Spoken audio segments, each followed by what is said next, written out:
Chapter 7. That's stupid. That's great that it works for you, but it's not for me.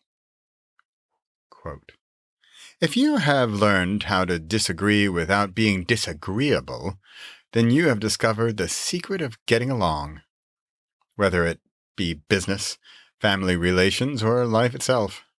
Unquote. Bernard Meltzer. I'm going to make this chapter short and hard-hitting and just get to the point.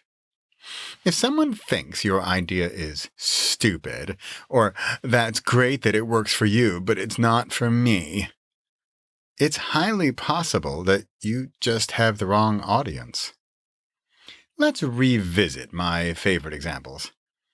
The high school boys in biology class, the 14-year-old kid who is in basketball because his mother wants him to play a sport, a yoga enthusiast who doesn't want to meditate because yoga is her thing.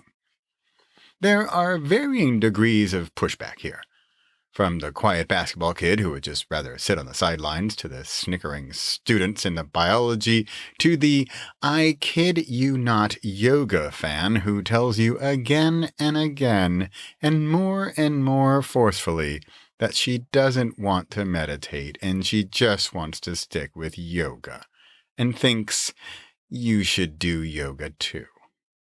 Pro tip. I bet it sounds like that yoga person should just be left alone. That's exactly what needs to happen. The biology kids must be there. The basketball kid, not so much, but yoga sorceress, just leave her in a dog's pose. Remember, this book was written mostly because I heard myself saying, maybe way too often, that people didn't have to do the thing I was talking about. It usually came about when I was explaining something about any of the three main elements of this book, fasting, meditating, or creating, and the person I was talking to would get defensive of their position of not wanting to do the thing. But then they would ask me again questions such as, so tell me honestly, Bradley, how do you manage to wake up early, have such energy, and crank out books, videos, and podcasts, interviews, and courses, and keep going after years and still have such a positive attitude and even form groups and workshops and they?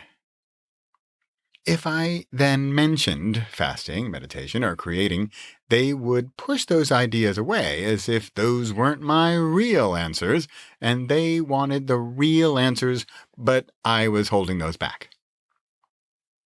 Simple, but not easy. More often than not, people don't believe you if the answer is too simple or easy. My answers were simple. Do one or all of these three things. The implementation is not easy, actually doing these things with integrity. Quote, that's stupid, unquote. They. There were times when I felt like a used car salesman and that I was pushing these things onto people. In a way, of course, I was. They asked how I succeeded in certain things, and I told them. But when they didn't like the answers or wanted different answers, often their response would be, either in these words or in so many words, that's stupid.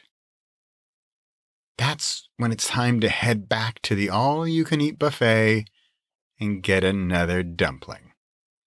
That's both simple and easy. And not stupid.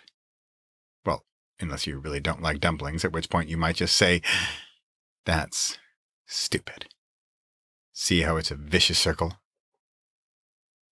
Then it's truly time to smile and wave. Possible? Keep trying. Impossible?